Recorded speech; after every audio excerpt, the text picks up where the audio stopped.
Hello everyone, in this video, we are going to go through the process of setting up Flutter on Windows 11.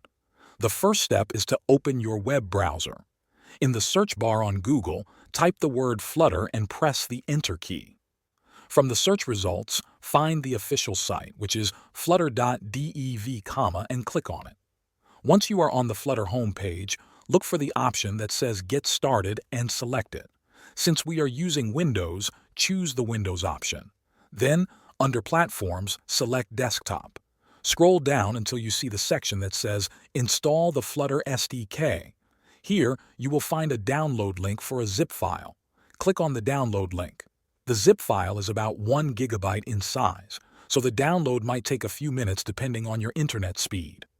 When the file is fully downloaded, go to the folder where it is downloaded and right-click the zip file and select Extract All, then click Extract.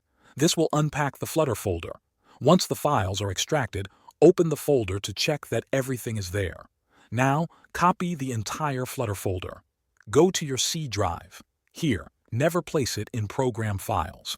Paste the Flutter folder directly inside the C drive. After that, open the Flutter folder you just pasted, then open the bin folder.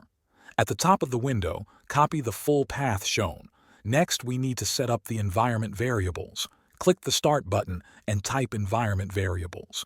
From the results, select Edit the system environment variables. In the window that opens, click the button for environment variables. In the top section under your username, find and double-click the one called Path. Click New, then paste the path you copied earlier. Click OK, then click OK again, and close all the windows. Now we will check that Flutter is installed correctly. Open the Start menu, type CMD, and press Enter to open the command prompt. Type the command Flutter -- version and press Enter.